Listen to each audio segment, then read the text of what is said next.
Hello, this is Lisa Russick with the podcast. We are all psychic, and we have a repeat guest, and you may not know if you're a newer listener or watcher. Her name is Allana. Allana, would you like to say hello?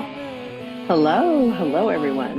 It's Thanks been for a while, listening. Allana. Do you still think we're all psychic? 100% believe we're all psychic. It's our innate superpowers. It is. It is. Yes. And it's a shame because it should just be our innate powers. Yes, that's right. It Yeah. should be Well, that way, in yeah, my opinion. yeah. Well, in a way, I mean, it is actually. We just don't label it like that. We label it as, we all know about our five senses. We just forget that there's actually more than that. So Yeah. I think that's and then it becomes this weird sort of taboo thing, like it's, only for special people or Yeah. whatever. And that's not it at all. We all No. have it, right? Yes. So the sixth sense or the clairs, right? The giving it the our sense of smell and sight and touch, knowing, giving it other names, Yes. clairvoyance, clairaudience, you know, and we all take in information through all our senses. And I like to say my spidey senses, right? The senses Yeah. that are around me. And I think that most of us, can't, deny that we don't, feel somebody coming into the room, or when someone, or energy, reading subtle energy, right? I think Right. that we all do it. We just don't consider that we're actually doing that. Right. Right. You're right. I think you're Yeah. absolutely right. And well put, Alana. You always have a way Thank of you. putting things just right. And listeners and watchers, Alana was one of the very first stranger guests we had. Yeah. She was in, I think you were in season two and maybe one and two. So, listeners, you can, watchers, this is also a video on Spotify and YouTube. You can go back and listen to hers. They were audio only back then. We didn't have video access to anything really. And I didn't have the capability then. So, we're doing that stuff now. But in this, listeners and watchers, we have a really one of my favorite topics, of course, animals today. And Alan is going to talk to us and tell us the stuff. So her first podcast was on shamanism. So she's very, very much in. If you don't know about shamans, they love the animals. And who doesn't? So True. what would you like to start with this? Well, one of my favorite topics is so animal communication. But let's go a little bigger words here. Intuitive interspecies communication. That's So beautiful. what that means is when two different types of species have communication.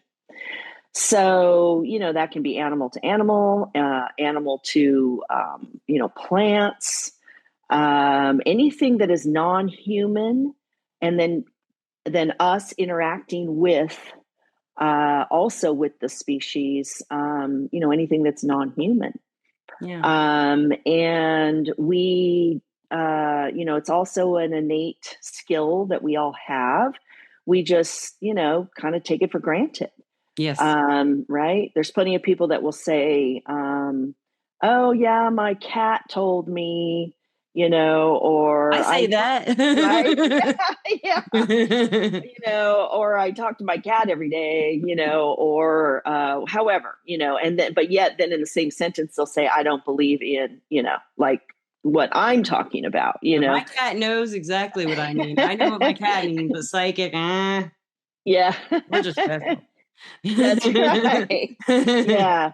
So, so basically, animals are communicating with us telepathically. Yes. And so let's kind of set some things up here, which is we're not talking about behavior. Like we can communicate with animals and wild animals. We can see behavior things. We can see like a species does a certain behavior.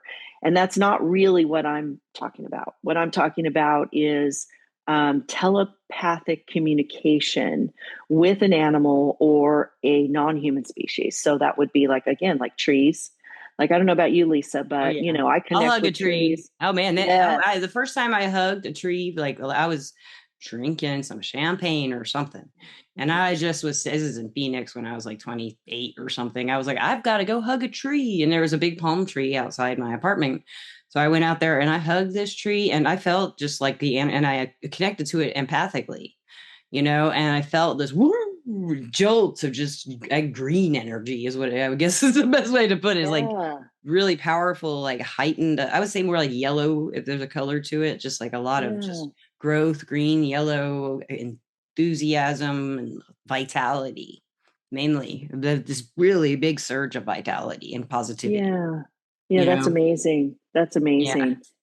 Yeah. And and then we could even say maybe a different type of tree might have some other type of energy. I mean, you're right. right. I bet you're right. Yeah, I have Yeah. connected with other like my plants and stuff and my rocks. I love connecting with rocks and Yeah. Exactly. crystals. And it's this, I think they do also offer us their vibrations, their possible, everybody's had a pet rock. I mean, at some point, they have personality. And in people who love crystals, they'll Yeah. often have like me hordes of them. And everyone does kind of have its own little personality. I know what almost every little rock in my house is, where it came from, or Right. you're right. You can connect to like any living thing. You can connect to my phone. If I wanted to, I could like empathically connect to it, and then I wouldn't feel me anymore. I've talked about that on the podcast before. And I think like with animals, I'd love to hear. I can't wait to hear more about what you have to say about connecting with animals this way. For me, it's always like with the cats I have now, Gandalf and Einstein. There is definitely a telepathic link, and there's behavioral links too that they have learned to teach me. That's right. Like I will Yes. sit by the water bowl if I'm not happy with how clean this water is, and look at you. Well, yeah, it's amazing how, once we, especially our animals that live within our home, Yes, right? They take on us. They become yes, us, just like any other mirrors. family member would, right? Mirrors. Yeah, And so, so let's just talk about domestic animals for a moment. So that could even be like horses, if you have pet chickens, or something that's not going to be food necessarily, yeah, a rabbit. but they might be giving you food. Maybe you have Oh, chickens and they give you yeah, eggs, right? And yeah, so we form a bond with those animals, but especially our dogs, our cats, they are definitely our mirrors. And one of the things that I've noticed working with people and their animals is that on a doing animal communication, being the conduit in between to give the messages, connecting with the animals to help them understand what their animal might need that they aren't getting, or checking in with them, or any pain that the animal might have, or if the animal's going through transition. So I can step in and be the conduit, yeah. for the facilitation of the messages from the animal to the to their person who loves them. Do the And people usually understand what you're talking about once you tell them? well, I think the thing that's cool about this type of work is that usually the people that I'm working with, they understand it, or I wouldn't be there. Right? They know that Good there's point. yeah. So they know that there's a value in it. And so then I get to come in and facilitate the way that, to be, so that it's a respected message. They know, that there's some validity in it. So one of the things that I like to, remind people is, how are things going in your house? Like, what are your relationships like? Are you, do you bring in good energy into the house? Is there, arguments going on? How's your health? Do you have any pain in your body? And can you relate to the animal? Like, is the animal mirroring you? Are they reacting to you? And if so, then, work on yourself, and then it will naturally help your animal. Yeah, yeah. Right? And I know a lot of people, not a lot, but I know some people who really relate to their I mean, a lot of these are people who don't see many people. They're sick or they just don't go out much, and they're really connected to their animals. They'll get so connected that they almost can't like separate their love I mean, it's love, but it's like love and anxiety mixed up for their pets. You know what I mean? Right. Yeah, It's confusing absolutely. to some people, and I think someone like you could help them like understand their pets love them, and they haven't done Yeah. anything wrong and stuff like that. They're hard on themselves. They think they're not treating their pets right, and the pets are unhappy, but they're really just mirroring this person's anxiety. You know. Right. Oh, Yes. Gandalf just woke up. He just had a nightmare. He just woke. I heard a owl. He's Oh, coming. Come on, yeah. Oh, Gandalf. cute. Yeah. Sorry. So yeah, so I have a new puppy, he's like 9 months old now. And I waited, after my dog Penny passed away. She was 16 and a half. So she was the oldest dog that I've had, which was amazing because she almost died when she was 5. She had an autoimmune thing happen and had to have a blood transfusion. And so what that did, and so that was like probably, I don't know, let's say maybe 2012, it kicked in my Reiki. Like I knew I could help her. Yes. And what was amazing is that the vet was basically saying, don't get too attached. She might not make it through this. I'm like, how do you not get attached? But I knew, I Stop knew loving this animal stop loving immediately. this animal. Yeah, exactly. It was crazy. But I remember that was a big impact on me because I'm like, what? So I just knew that I had some skills to be able to, help her, energetically and through love. Right. So I applied that and I called her my Reiki dog. It saved her, as well as a whole year of heavy meds and, Yeah, but she but probably offered her so much comfort from oh, it suffering, was amazing. especially. Yeah. Yeah. And anytime I would do Reiki on a client and I work within my home, she would want to be there. And so there were a few times when I felt that she called to me, even through her behavior, to flow Reiki to her. Yeah. And I would, because I was paying attention. This dog needs me, she's asking for something, and I really felt it. It was like she's asking for Reiki. And I also one day did a photo session. My daughter was the photographer, and we did Reiki session on Penny. And it's amazing to look at those photos from when we started to when we ended. And she just looks like pure bliss. It That's is so the cool. craziest thing. Yeah. Yes. I'm a Reiki practitioner now. I'm a Reiki master teacher now. When we first met, Oh, I hadn't good. even studied Reiki, I think. Oh, And wow. I did it. And then 2 years later, I got my master. I did a PRT and my master's. And it's really funny because one of my cats loved it. Here he is, the gander. One of my cats loved Reiki right away, but Gandalf Yeah. was kind of like, I don't know about this. But now that I've been doing it longer, see, I'm letting the Reiki flow. He likes it a lot more, Yeah. right now. Oh, is you going to come say hi to Alan? But he's still, he likes it on his belly. But now I Yeah. did learn, and this is just a little side topic about Reiki and doing Reiki with animals. I have learned that it's like if I do just like if I push a little bit, it's like, oh no, don't do that. And I always kind of Right. move it while I'm doing it, and they tend to like that. Like Yeah. directing it in like one place is like too much for them, it seems like. It's like, Yeah. what are you doing? Yeah, that's interesting. Yeah. So I don't know if I had the experience yet when I talked to you the last time and I don't know exactly when this happened. Maybe it's 2018 or something. So maybe I think I've talked to you since then, but I was at the beach early in the morning and there were seagulls that were dead and dying on the beach. Juvenile Western seagulls. So I live here in Southern California and Huntington Beach is the closest beach to me. I was walking with a new friend and here's all these seagulls, only one species of animal on the shore, in the shoreline, like 12 of them. There were 12. And some of them were dead, and the other ones it was almost like they were drowning, like they were spitting up water. They were really suffering, and it was very disturbing and very distressing. And what Yeah. I picked up was that it was a toxic situation, like something happened and they were toxic. And so I called the Wetlands and Wildlife Center in Huntington Beach because they were across the street, but they don't do rescue. They're just an animal hospital. They do Okay. rehabilitation on wild animals. But they happened to pick up the phone that day and they happened to have the people to be able to come and get the 12 birds.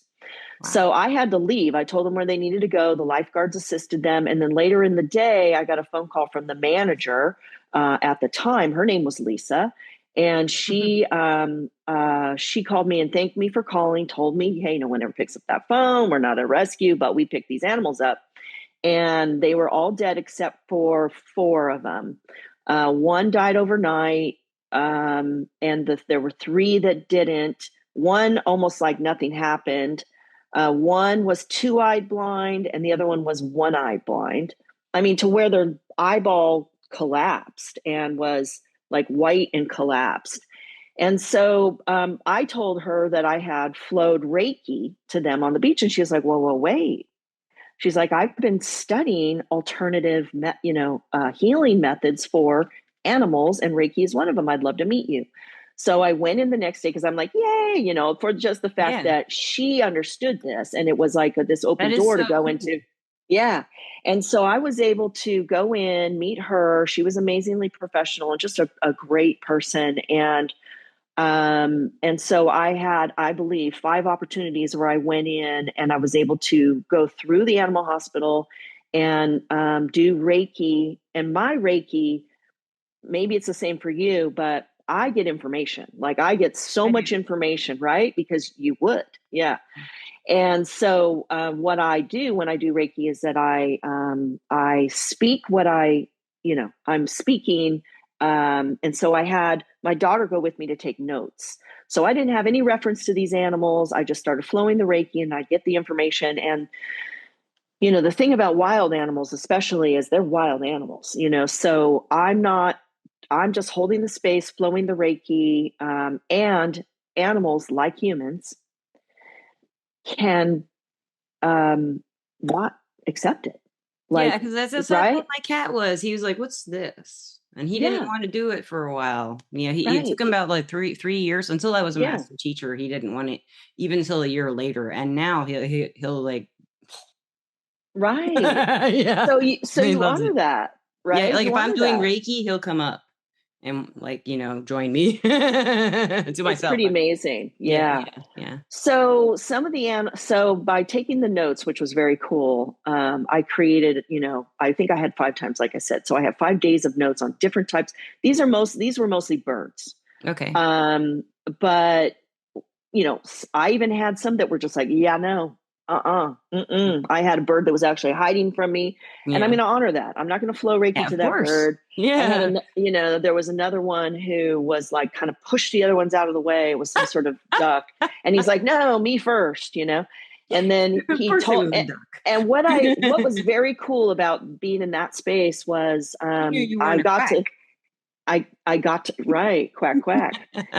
I got to learn kind of like there was a pattern that was happening. And what was happening was the animal would show me where they came from. So Oh, in wow. their power, right? In their power before they were injured.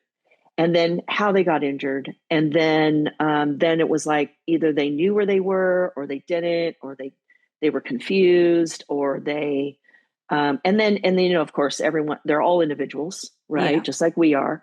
So there were different things that were going on, but that particular duck, what I got from him was he liked it there and he wanted to be there. There wasn't really anything wrong with him. He just was like, I like it here, I want to stay here. And then he was done taking his Reiki, and then he's like, all right, there, you can do them now.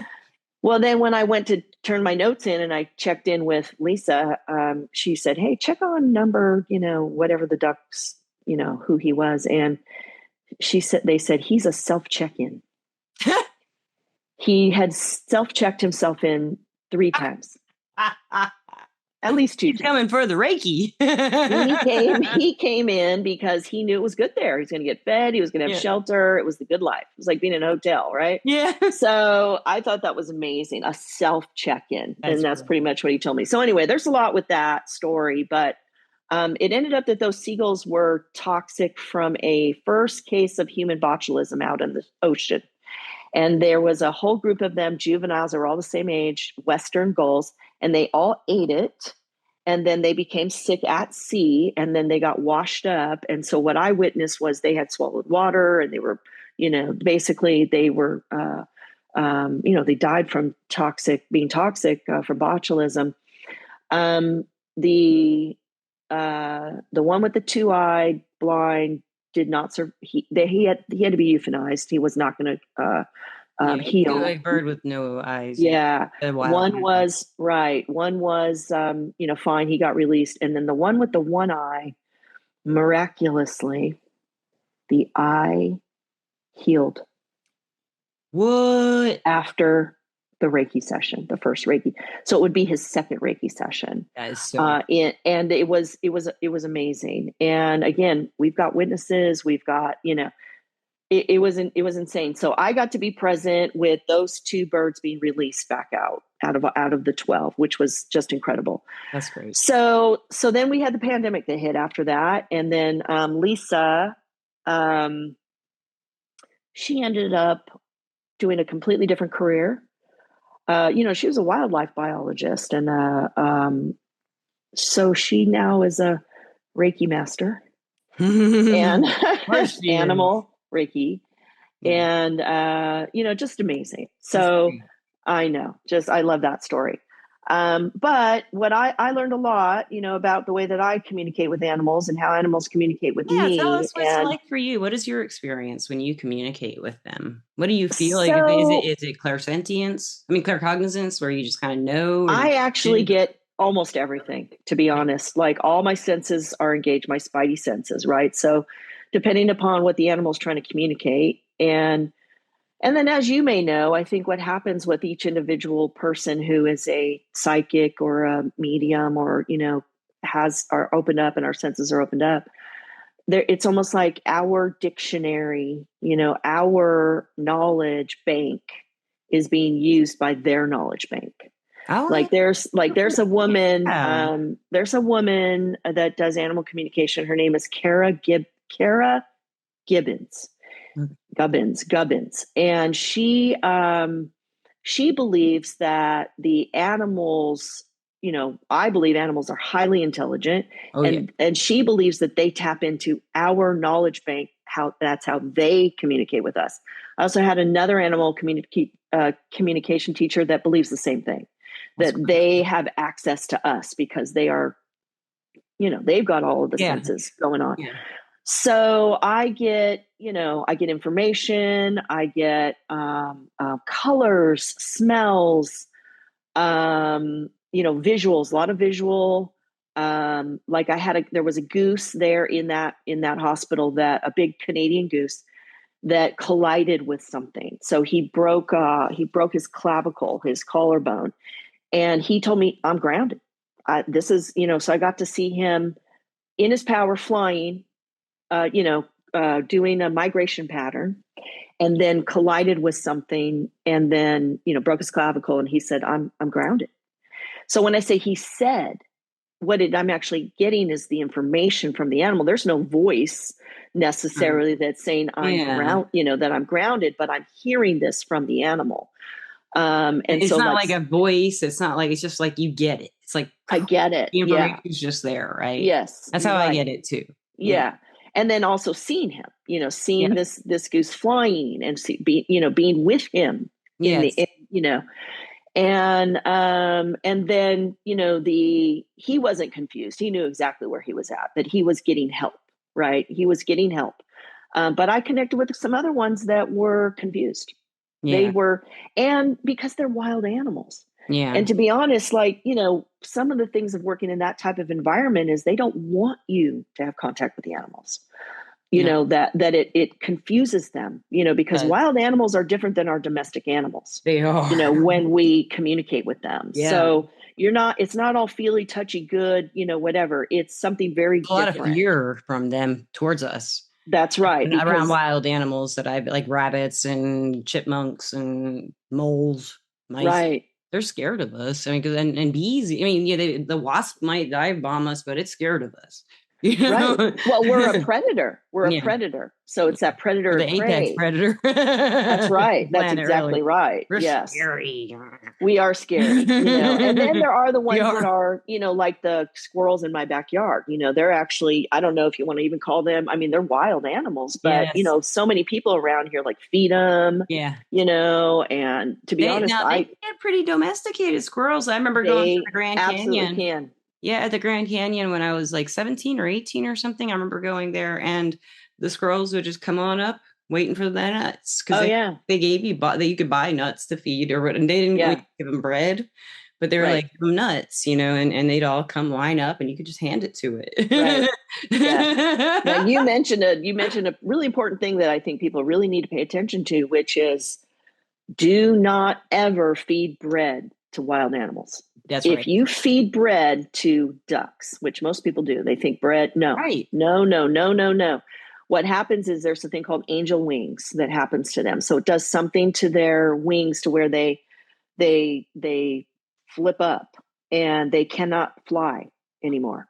Holy. And so they're grounded. And so and then the way that the animal kingdom works is that animal now is will be bullied, will be killed, will be pushed out, will die because it won't be able to feed, it won't be able to fly.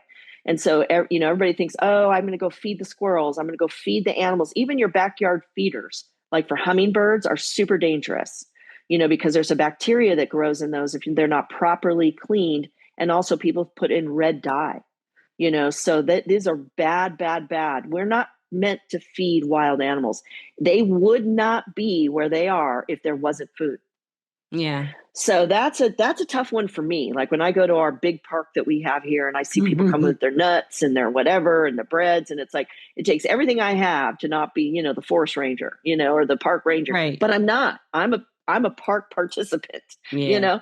and I also feel like, those people feel it brings them joy. And they don't know. They don't know. Well, except for the big signs that are all over the park. Oh, That they say did. things They have oh signs that yeah, say, oh, but well, they ignore does it it explain why though? oh yeah, totally. These people are mean, horrible people. Just kidding. I'm not They're judging. just not. They just didn't pay attention to the signs. Apparently, they didn't read them. Right. Right. So I have to remember, that Yeah. it's like I'm not them. There's a reason why they're doing this. They get joy out of feeding the squirrels in their backyard. They end up having relationships with it, but really in the end game, you're domesticating a wild animal that shouldn't be domesticated, and it's good to observe them. But when you start to feed them, it's a whole other world. And then it's not that it's confusing for them, but in a way it kind of is. It's like bears. It's like bears that go and they know that they can go to where humans are because there's garbage, right? Or there's food and they break into houses. And then ultimately the animal pays the price. Yeah. The animal is going to get relocated. They're going to get shot. They're going to get euthanized, whatever. Yeah. There's all kinds of that stuff. But anyway, I think we got a little off track there as far as well, I have a question for you though. Well, I want to ask like before. Well, first, what kind of work do you do? Like, how do people find you to hire you to do this kind of stuff? So I work remotely. I also work one-on-one. So, like if you live in my area, I can come to you or you come to me, however that works out. So I'm in, Orange County, California, but I have a website, intuitiveheartstudio.com, and you can get a hold of me then. You can book an appointment. And as you know, Lisa, distance work is just as powerful as being face to face. So we don't even have to see each other. We can just be on the phone having a conversation. But I can do a Zoom or like we're doing the Zoom, or we can do FaceTime or just a phone call. And listeners and watchers, if you were to do that, it's kind of magic to do it over the phone because you'd be like, my animal is doing this now. They've never done this before. And she's like, yep.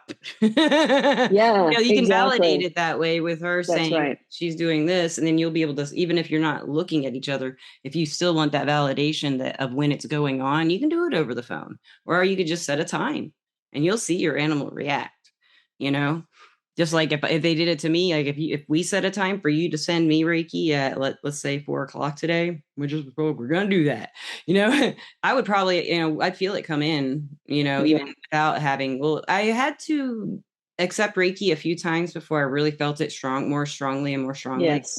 And but from you, I know I'd feel it come in. I'd probably go, 'cause I'm tired anyway.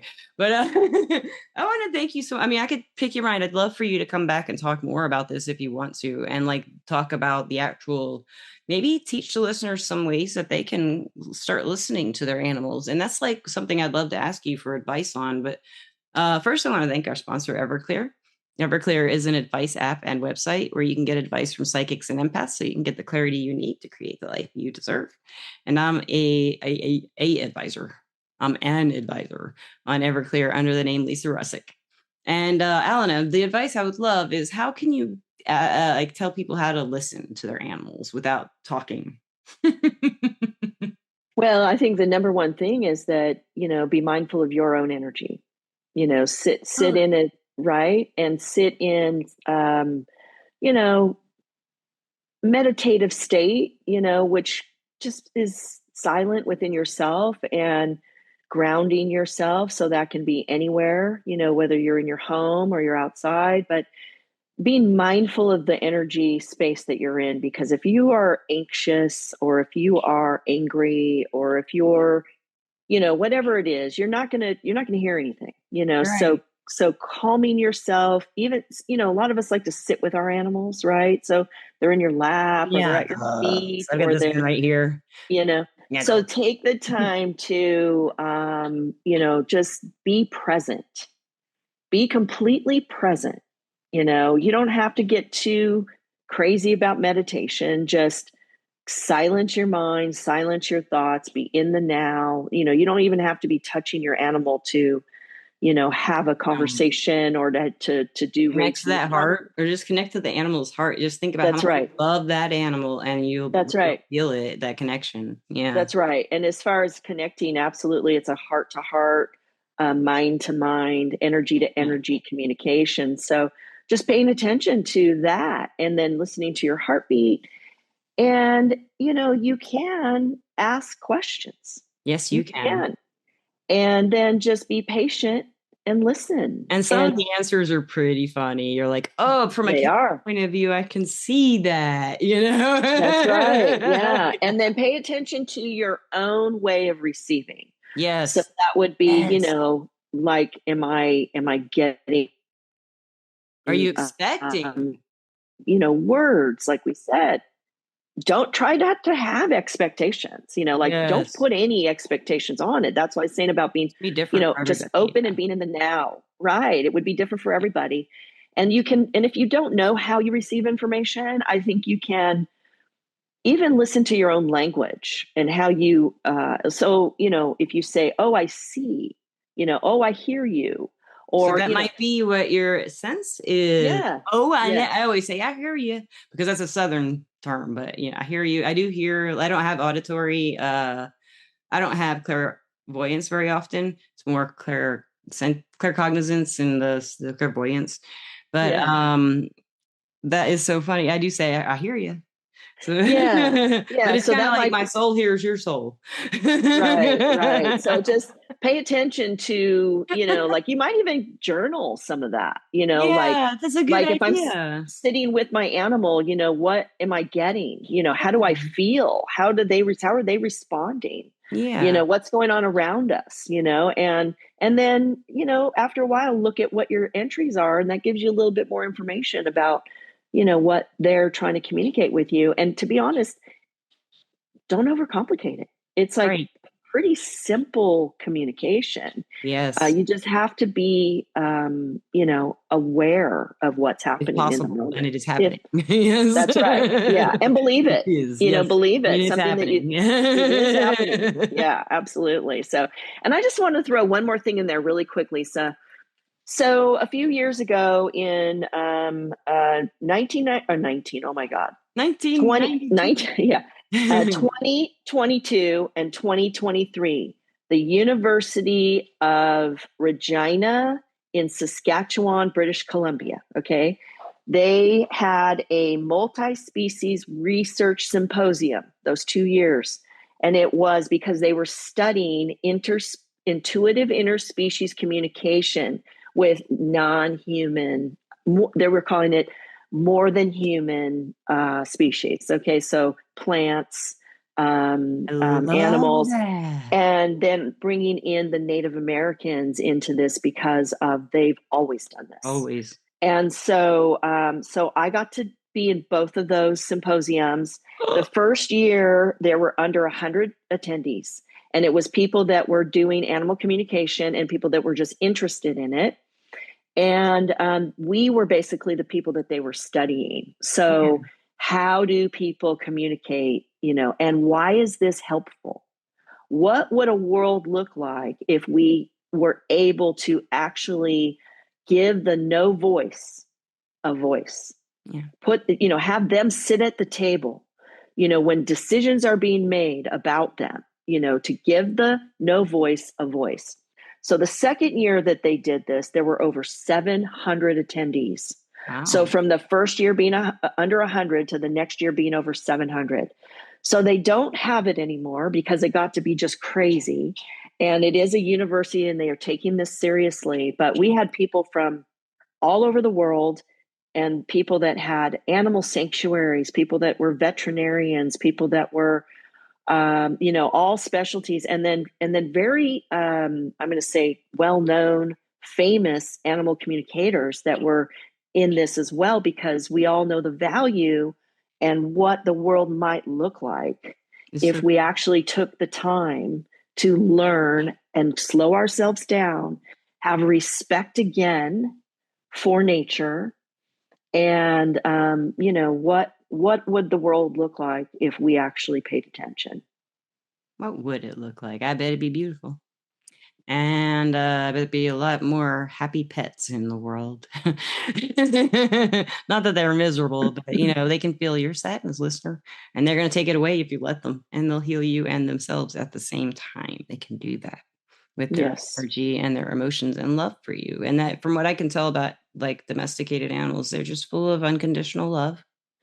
They don't know, they may be taught if they are abused to, be bad. But I mean, all the animals, I mainly had cats, all cats. I had a bird once, but the cats, they just really are just big bundles of love. And it's so funny to me to hear somebody say, "Oh, evil." People think cats are evil, Yeah.